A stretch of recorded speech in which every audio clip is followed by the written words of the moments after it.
Les nuits de France Culture. Les nuits de France Culture, une mémoire radiophonique. La fenêtre, un trou vivant où l'éclair bat, plein d'impatience. Le bruit a percé le silence. On ne sait plus si c'est la nuit. La maison tremble, quel mystère. La voix qui chante va se taire. Nous étions plus près. Au-dessous, celui qui cherche, plus grand que celui qui cherche, et c'est tout. Soit, sous le ciel ouvert, fendu, un éclat où le souffle est resté, suspendu. Pour Pierre Reverdy, la page est sacrée.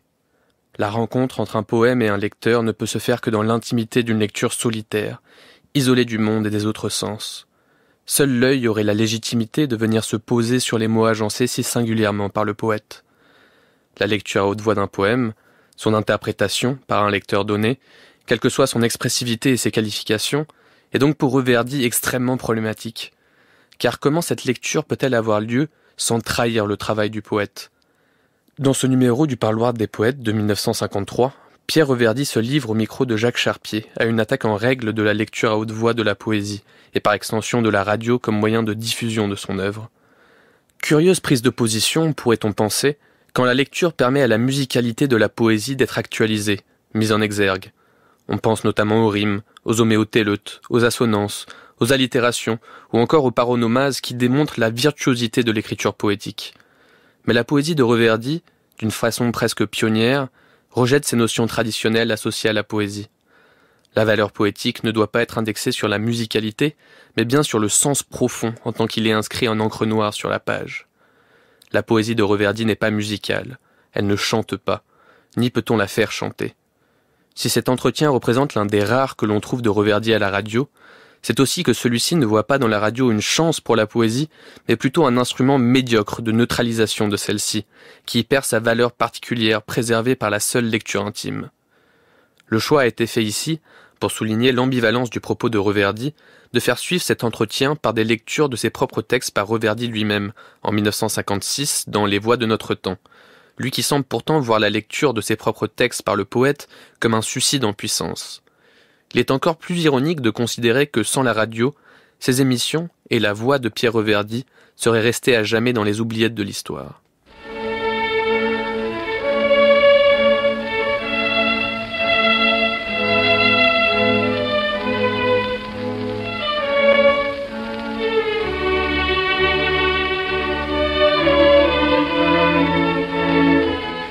Le Centre d'études radiophoniques présente Le Parloir des poètes. Dans cette série d'émissions consacrée à la diction poétique, Jacques Charpier s'entretient aujourd'hui avec Pierre Reverdy.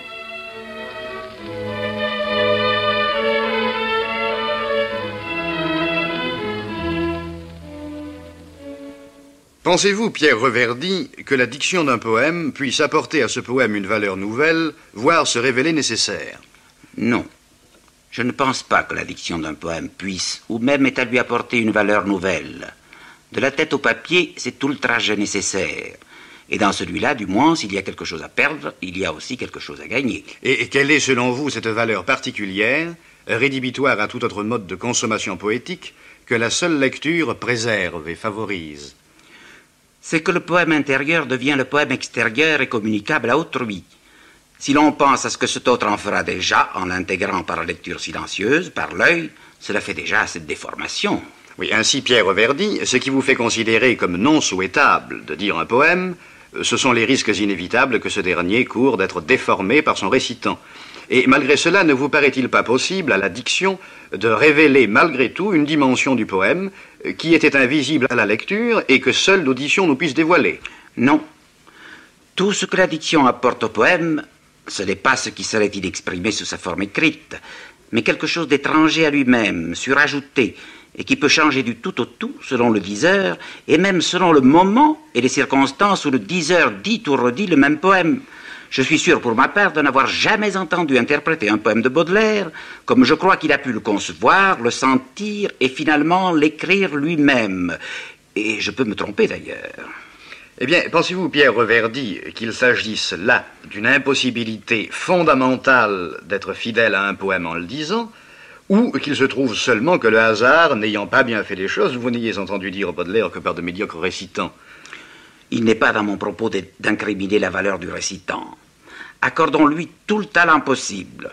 Il n'en reste pas moins qu'en interprétant le poème de Baudelaire ou d'un autre, comme il l'a compris et senti, et avec ses moyens physiques, la voix, les gestes, la mimique, ce n'est plus le poème de Baudelaire seul qu'il me donne, mais le poème de Baudelaire est un tel. C'est tout autre chose. Ce que je veux, c'est le résultat de la simple collaboration auteur-lecteur. Oui, mais alors, où est selon vous le poème objectif, le poème vrai? Dans l'esprit du poète, mais nous ne le connaîtrons jamais. Dans celui du lecteur, mais nous sommes 1000 lecteurs différents du même poème. Ou dans l'arabesque des lignes imprimées, mais qui, sans lecteur, encore une fois, ne demeure qu'un dessin dénué de sens. Eh bien, le poème objectif est vrai, et dans ce qui a pu être fixé, définitivement, du mouvement tumultueux de l'esprit et de la sensibilité au cours du travail de création ou d'écriture. De nos jours, je doute qu'il y ait des poètes capables d'enregistrer directement sur disque en improvisant comme nous fixons par la plume sur le papier. Ainsi, Pierre Reverdy, êtes-vous résolument adversaire de la diction des poèmes, de leur transposition du typographique à l'oral? Bien sûr que non. Je ne suis pas si absolu, non. Il se peut que la transposition d'un poème dans le domaine vocal soit utile, enrichissante et même nécessaire. Par exemple, si le principal souci du poète a été la lecture à haute voix, la scène. En un mot, l'effet direct sur un auditeur par la lecture pour l'oreille. Et quelles conditions le poème doit-il remplir, selon vous, pour être transposé dans le meilleur état possible du typographique à l'oral? Je ne connais pas ces conditions et je ne veux pas les connaître. Y penser seulement me répugne. Il n'y a qu'une intervention de la voix humaine admissible à la rigueur après qu'un poème a été écrit, celle de l'auteur. Encore que, la plupart du temps, la pauvreté des moyens de l'auteur pour ce genre d'exercice le rende plutôt désastreux. Oui, en ce cas, évidemment, les risques de trahison que vous redoutez sont réduits au minimum. Pour étrange que ça puisse paraître, ils peuvent être pires. Du moins, cette trahison acquiert-elle alors le ragoût d'une espèce de suicide. Et votre pessimisme sur le problème de la diction poétique semble entier, Pierre Reverdy. Pas tellement, puisque je reconnais malgré tout qu'en travaillant beaucoup avec un acteur, on peut arriver à lui faire dire un poème à peu près comme on l'aurait dit soi-même pour l'essentiel. Et alors, beaucoup mieux et plus agréable à entendre du point de vue de la diction, de l'accent, du timbre et de la voix, comme il arrive pour moi, par exemple. Mais pensez-vous que le poète doive compter, en écrivant son poème, sur de telles possibilités émotionnelles, sur ces possibilités oratoires, dans le meilleur sens du mot, s'il en est un pour vous? Non. Ce que l'on oublie, c'est que le poète, en écrivant, ne doit pas penser à l'effet que son poème produira sur quelqu'un d'autre, à moins d'être un faiseur. La source de la poésie exclut tout souci de cet ordre, sous peine de fausser et de compromettre l'essentiel. Tandis que, au contraire, le souci principal est parfaitement légitime du comédien, et inhérent à son art, et l'effet qu'il doit produire sur les auditeurs attroupés, sur le public, l'effet le plus fort, le plus gros, le plus commun possible. Or, ce que le poète voudrait communiquer avec la plus grande discrétion, c'est ce qui ne se hurle pas sur les toits. Bien sûr. Et auriez-vous, Pierre Reverdy, une expérience quelconque du problème qui nous préoccupe et dont vous pourriez nous faire part? Oui. Il m'est arrivé une fois, une seule fois, d'entendre un de mes poèmes dit à la perfection. Le timbre, l'accent était si parfait que la voix laissait merveilleusement la place au texte. Et ce texte était miraculeusement dit, de telle sorte que l'effet produit sur moi-même à cette audition était absolument identique à celui éprouvé à la création et à la relecture, parce qu'il avait été compris et senti de la même façon qui m'avait permis de l'écrire. C'est un cas unique dans mon histoire, et c'était un poème à la radio. Bon. Alors, d'après ce que vous venez de me dire, Pierre Reverdy, il semble que pour vous, le verbe poétique est de nature visuelle plutôt qu'auditive. Bien entendu. Le mot écrit est à mon sens à son point extrême de perfection. Parce qu'au point où nous en sommes, il est le plus neutre. En tant que mot, il s'efface totalement. Il laisse la place au sens, à l'idée, au sentiment. La poésie lyrique est morte dans une interminable agonie depuis l'invention de la typographie. Et tout ce qui relèverait donc de la musicalité en poésie vous paraît chose à bannir? Oui, car il est absurde de se servir des lettres et des mots comme de signes musicaux. Les musiciens sont là avec leurs notes pour satisfaire nos oreilles. Et ne pensez-vous pas, cependant, que, sans obéir à l'objurgation verlénienne de la musique avant toute chose, le poète puisse trouver un adjuvant légitime à son désir d'expression dans le relief sonore, si je puis dire, que certaines opérations de langage, allitération, écholalie, harmonie imitative, assonance, cadence rythmique, etc., sont susceptibles de donner à son poème. Mais oui, mais si, tout ce que vous venez de dire, allitération, écholalie, harmonie, assonance, cadence rythmique, spécifie au contraire le langage poétique et le différencie depuis toujours de la prose. Ce sont les moyens de l'art poétique, mais il s'agit de savoir si ce sont ces moyens-là qui doivent l'emporter ou ce qu'ils servent à exprimer. Eh bien, quelle conclusion avez-vous à tirer, Pierre Reverdy, de certaines expériences que vous avez pu faire personnellement concernant la lecture d'un poème que vous avez pratiqué vous-même ? Eh bien, si je dis un poème que je sais par cœur, comme on dit si bien, je peux le dire comme si je l'écrivais pour la première fois du premier jet, parce qu'il a réintégré la source et qu'il en rejaillit sans effort, avec aisance, sans que le souci de former pour la voix les mots qui le composent soit plus gênant que celui de les écrire.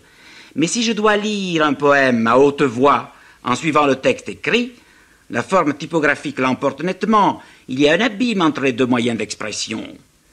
Et pensez-vous que la diction d'un poème puisse être conçue d'une façon irrationnelle, que l'on puisse se passer d'y être explicatif, laborieusement fidèle, entièrement assujetti aux règles, et ne céder qu'à notre émotion reçue, même si celle-ci nous entraîne, disons, à des audaces, sans autre justification que leur source instinctive? Je crois qu'il n'y a rien qui vaille en art, et dans les différentes expériences auxquelles il se prête, qui se fasse de propos parfaitement délibérés. Toutes les nouveautés qui se sont présentées trop prétentieusement comme nouveautés ont vieilli et se sont fanées avec une étonnante rapidité. Les meilleurs stimulants de la révolution féconde, dans les époques antérieures, ont été l'excès d'hostilité à la nouveauté, le succès réservé à la facilité inepte, l'excès de contrainte. Rien de dangereux comme un trop grand appétit de nouveauté de la part du public. Il est beaucoup plus salubre pour l'art d'avoir à vaincre une excessive réticence. Mais ne pensez-vous pas qu'il y aurait néanmoins, dans une certaine façon de dire un poème, je dis une certaine façon sans pouvoir préciser laquelle, j'entends par là qu'il y a une recherche à faire, qui accroissent les possibilités émotionnelles du poème écrit? Les possibilités émotionnelles de la poésie, on ne peut guère les exploiter avec assez de lucidité et de maîtrise pour les accroître à volonté. Il faudrait d'abord que le poète sache très clairement et très exactement de quoi il s'agit. Je craindrais pour celui qui verrait si clair dans sa mine et qui saurait si bien le poids, le volume et l'emploi qu'il peut faire de son filon. Mais il y a, il est vrai, beaucoup d'habiles faiseurs. Mais selon vous, Pierre Reverdy, serait-il possible que notre temps en vienne ou en revienne à une poésie orale, strictement orale, où l'expression sonore l'emporterait sur le signe? Remarquez que je ne fais ici aucune allusion aux ridicules tentatives qui ont fait long feu ces années dernières. Votre question nous ramène à la poésie lyrique, aux rhapsodes, aux trouvères, aux troubadours, qui inventaient leurs poèmes, les répétaient pour mieux les retenir, les chantaient. La mémoire et la voix ont précédé non seulement la typographie, mais encore les tablettes et le papyrus. Je ne trouve pas qu'il soit utile de revenir en arrière. Et la forme poétique moderne a perdu et perd de plus en plus ses liens avec la chanson. La forme, elle est devenue plus râpeuse, elle flatte moins l'oreille, elle est moins agréable à entendre. Dans les meilleurs cas, elle pénètre aussi plus profond. Et croyez-vous que la radio puisse aider la poésie en la diffusant sur les ondes et évidemment sous sa forme sonore? Voyez-vous, pour moi, je vous le dis nettement, il n'y a absolument qu'un moyen de contact entre le poème et celui qui veut en prendre vraiment connaissance, c'est l'œil. Parce que le poème ne peut atteindre celui qui le reçoit que dans la solitude, l'intimité, le silence et le recueillement, que seul permet la lecture individuelle, à l'écart. L'amateur de poésie est un poète qui attend la clé qui libérera son propre essor. Et ne croyez-vous pas que l'audition radiophonique se réalise dans les mêmes conditions de solitude, d'intimité et sinon de silence, du moins de recueillement? L'expression radiophonique ne peut pas, à mon avis, permettre cette communion recueillie. Tout ce qui se passe à la radio se fait au taximètre. Une émotion d'art, une émotion poétique ne peut pas s'accommoder d'un rythme régi par un souci aussi mécanique. Ce qui compte dans une émotion esthétique, ce n'est pas seulement le choc ou l'effet de surprise. C'est la répercussion, l'épanouissement, le déploiement, et peut-être même, surtout, le retour des ondes. Une émission radiophonique, c'est un fleuve, une rivière, un ruisseau, un torrent qui coule. C'est un moyen de premier ordre dans l'expression musicale. En ce qui concerne la poésie, je crois que c'est encore un moyen assez médiocre. Il allait de même d'ailleurs pour les textes qui ne passent pas sans donner à réfléchir. La radio est un moyen assez médiocre, dites-vous, en ce qui concerne la poésie. Et entendez-vous par là que des modifications puissent être apportées à la nature, à la structure des émissions poétiques qui permettent à la radio de devenir digne de vos exigences? Et si oui, quelles propositions, quelles suggestions ferez-vous à ce sujet? C'est là un côté poétique positif de notre enquête que je ne voudrais pas négliger. Oui, bien sûr. Et je crois que ces modifications sont assez simples et tiennent à peu de choses. Il suffirait par exemple d'adopter un temps, un rythme d'émission particulier qui soit plus compatible avec la réceptivité sensible de l'auditeur d'œuvres poétiques. Oui, quand un lecteur lit un recueil de poèmes, il est seul avec ce recueil, avec cette chose typographique qu'elle livre, la page imprimée. Quand un auditeur écoute la radio, il peut être également seul avec cette bouche sonore qu'est l'appareil récepteur. Eh bien, pensez-vous, Pierre Reverdy, que cette solitude de l'auditeur radiophonique, que sa cécité, car il ne voit celui qui parle, que la nature même de cette voix sans visage puisse créer une conjoncture psychologique nouvelle, susceptible de modifier la perception des œuvres poétiques? Et si oui, dans quel sens? Pour ce qui est de la voix, c'est déjà fait. On s'était parfaitement habitué à l'immense avantage de l'absence du parleur. Le voilà qui revient d'ailleurs. Cette solitude de l'auditeur serait propice à l'audition poétique, si, comme je viens de le dire, l'on pouvait adapter le rythme de l'émission à celui de l'audition, c'est-à-dire que le temps nécessaire fût aménagé pour que l'esprit fût non pas seulement frôlé par un son, mais frappé par un sens pleinement intégré. Mais la radio n'a pas été inventée pour les gens qui aiment lire et réfléchir, mais pour ceux qui aiment entendre et écouter.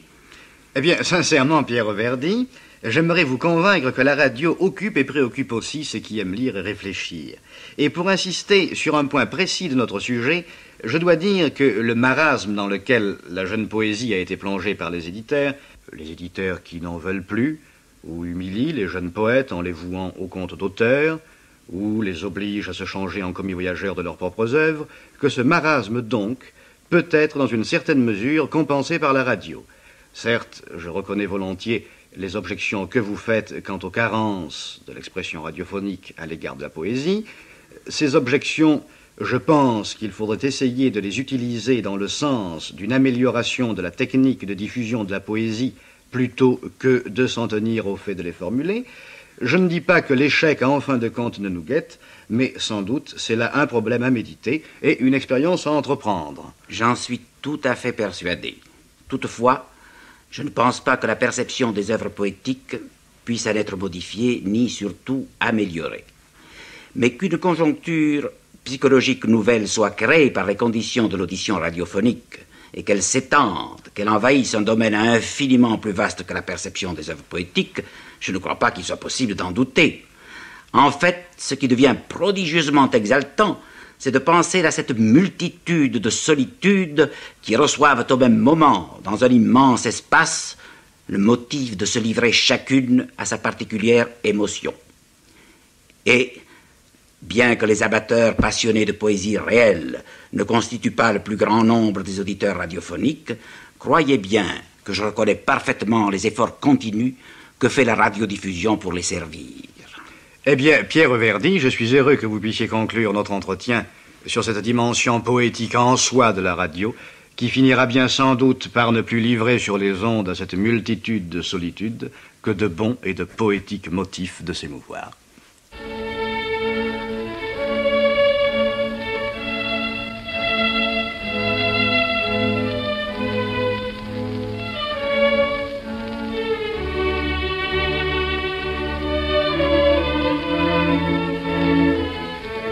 Le Centre d'études radiophoniques vient de vous présenter Le Parloir des poètes. Dans cette série d'émissions consacrée à la diction poétique, Jacques Charpier s'est entretenu aujourd'hui avec Pierre Reverdy.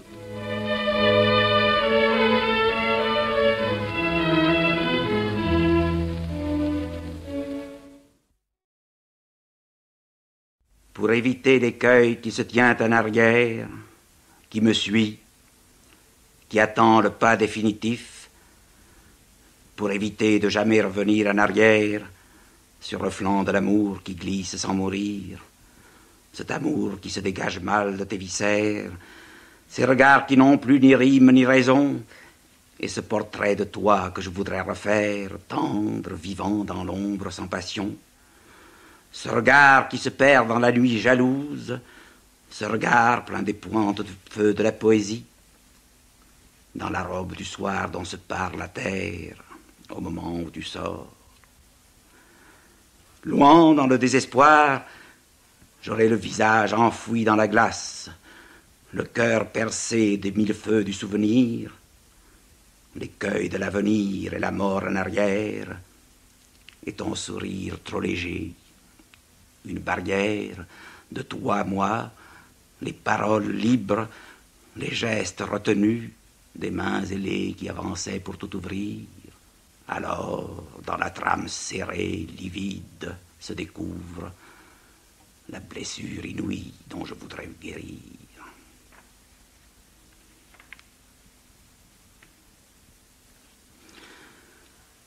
Les venins et la lie sur la mer prisonnière, les vis emperlées au collier des vaisseaux, ces hommes sans regard au sang chaud des croisières, ces hommes ténébreux dont l'amour vit sur l'eau. Leurs yeux s'ouvrent comme des cages, ivres et titubants sous le bois des souvenirs. Ils rentrent dans le creux des bouges, ils se cachent, et l'exil et le spleen et l'ennui se partagent, leur cœur et leur esprit comme des fruits trop mûrs. Les souffles chauds sur les perrons au seuil des portes, contre les boulevards et les cours de la nuit, les plages et les ports, les aventures mortes, dont l'ardeur se détache, fermente et vient rancir, les narines gonflées par de fauves parfums, des relents d'efforts, de luttes sauvages, d'agonies obscures dans l'ombre des tables, les ventres roulés sous les plaques de ces tombeaux, l'oreille encombrée par des mots trop lourds et des noms trop beaux.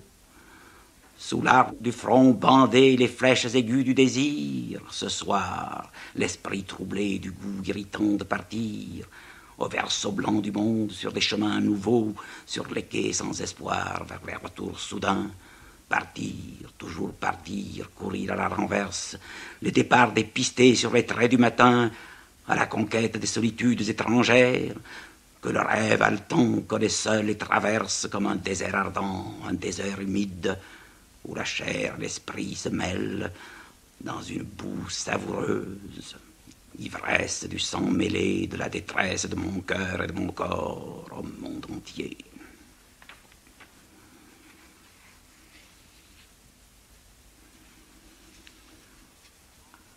À la rencontre des froids silences, à la rencontre des regards détournés, brusquement, quand une porte s'ouvre sur l'abîme étoilé, brusquement, devant la perspective semée d'obstacles, parcourue de rivières abandonnées dans le métal, sous les arbres froissés qui tombent de tes mains, sous l'odeur des plantes mutilées qui bordent le chemin, tout est tiède dans l'air, tout est froid dans le cœur. La tête embusquée dans les sillons troubles de la discorde, le meurtre aux dents vernies remonte de la source, quand le sang a fini la boucle de sa course. Ne rien vouloir prendre à sa fin, ne rien vouloir laisser mourir dans la misère, garder le plein de vie qui crève la barrière s'il faut bondir à la lumière du hasard, briser l'amour qui tamisait la réalité trop grossière contre le coude de la nuit, contre le fil perçant, la parole assourdie, d'un feu à l'autre du torrent, d'un cri à l'autre de la pente, quand l'écho roule sous le pont et se lamente. J'ouvre mon corps au soleil pétillant, j'ouvre mes yeux à la lumière de ta bouche, et mon sang pour le tien dans l'ornière du temps. À grands traits, notre vie coule de roche en roche.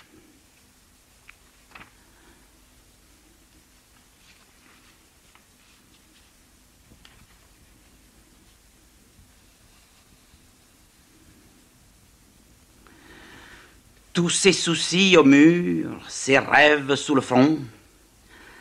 Quand je compte mes jours le soir au fond des poches, quand l'eau cachée au clair des remous plus puissants, des reflets de glace sous la lampe, quand il passe trop d'air entre le monde et moi, trop de sang sur mes mains dans les sources profondes, sur les traces de l'esprit qui fuit, blessé à mort, silencieux dans la peur de livrer son travers, de dévoiler la piste des retraites, l'esprit à peine plus vivant que la lueur, à peine plus serré que les doigts dans les branches, marche sur les aiguilles cassantes du plaisir, marche sous la menace ardente des miracles, marche contre la vague bleue de l'avenir, et la tête perdue dans la flamme écumante. Ligne à ligne, il faut jouer son rêve d'or, grain à grain, semer le champ de la discorde, perdre tout à son train, laisser l'amour se tordre. Je ne veux pas suivre sur le trottoir la nuit qui sort, je ne voudrais pas croiser au gîte le suicide, sous les voûtes des ponts crevés, les roues de la fortune débrayées, et la boue qui gonfle la mine. Dans le lointain, un appel claque, voix qui s'émeut dans les ressorts tous les matins, la vie se tend du cœur à la pointe des mains, les lourds paquets de désespoir s'écrasent. Il y a sur le parapet du jour des signes blancs, des chants de matelots rouillés dans les nuages, un vent plus caressant qui rend la mer docile, un navire d'argent qui coupe l'horizon, mon cœur désemparé qui file sur la ligne. Et toi, dans le travers qui frappe sans raison, main aveugle, main sans appel, main inhabile.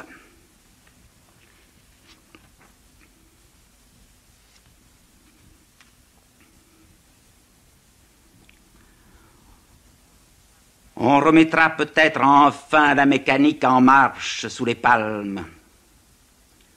Sur la claire cimaise où l'ombre tourne mal, à l'aube des parties décidées loin du port, quand les idées sans lest prennent le large, dans l'immense rainure où s'évacue la soif, où le sang trop léger reconstitue ses vagues, quand la houle pousse à grands coups d'épaule sur le port, le chant des matelots haletant la cadence.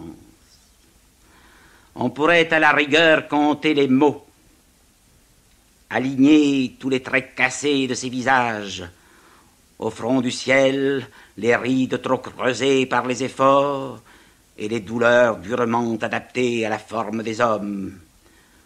Il faut voir ces statues de liège sur les flots, ces formes déguisées qui s'accablent dans l'ombre, quand l'esprit clairvoyant dans l'éclair d'un défaut aperçoit l'avenir implacable sur les arêtes de la tombe.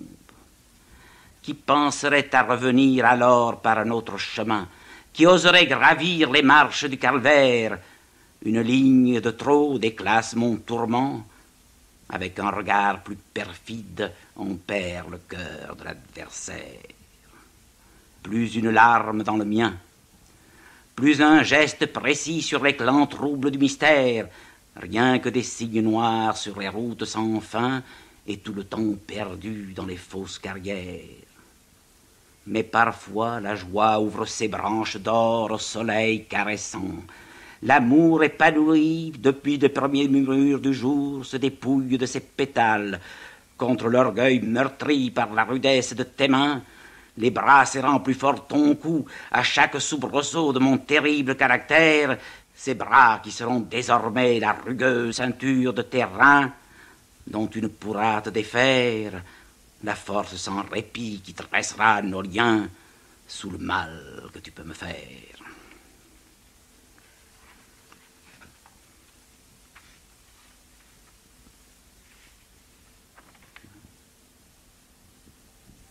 Il a la tête pleine d'or, les pieds dilatés dans le sable. Il ne faut pas désespérer des racines de l'homme aux muscles de caoutchouc.